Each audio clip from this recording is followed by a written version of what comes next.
Ms. Monica Smith would like to make a public comment. Yes, thank you, Mr. Chairman. I am Monica Smith. I have been watching this body operate for the last 5 years, and occasionally I have an opportunity to say something. And I want to predicate this by saying that perhaps the most important function in a civilized community is sanitation. So I am much more concerned about sewers than I am about water. It used to be possible to actually drink the rainwater in many parts of the world, but that's no longer the case. But sewage has always been a concern of civilized populations.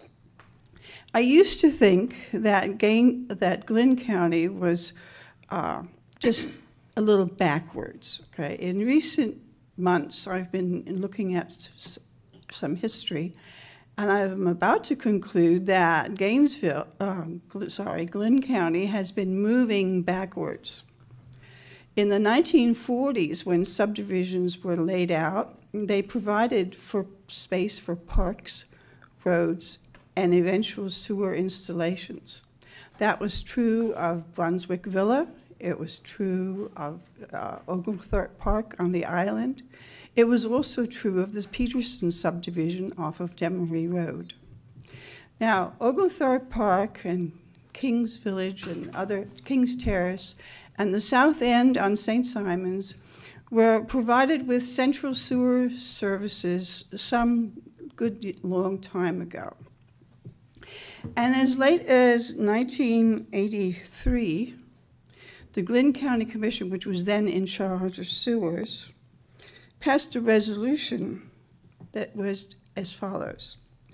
Be it and is it hereby resolved by the Board of Commissioners, Glynn County, Georgia, in regular meeting this 3rd day of March, 1983, that we allow impact fee-free and reduced tapping fee sewer connections in the entire South End bypassed area for a period of 180 days after completion of the entire Arnold Demery Proctor area sewering project on St. Simon's Island and certification of availability of the final portion.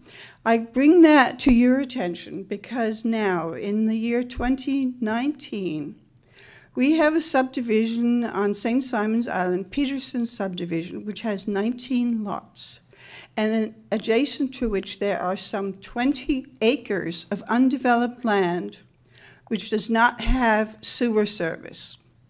It has not had sewer service. It now has a proposal to put in little pumps for the houses, and I think that is totally inadequate. If you're going to plan for the future and you take into account that there are at least 28 undeveloped acres on either side of that little subdivision, then you will put in a proper sewage line and a lift station if required. And I would just add that last evening, the citizens of St. Simon's had a town hall meeting, and our main representative to the county commission indicated that they were seriously considering a SPLOST, which may extend for as long as 6 years, which means that there's going to be a considerable amount of money collected. And we are counting on the Joint Water and Sewer Commission to bring forward a proposal to take care of many of the bypassed areas, both on St. Simon's, within the city of Brunswick, and in the unincorporated area of Glynn County around the city. So as you put your budget together and as you put your SPLOST proposals together, please consider that we have a lot of catch-up to do in addition to the repair and replacement. Thank you. Thank you for your comments, Ms. Smith.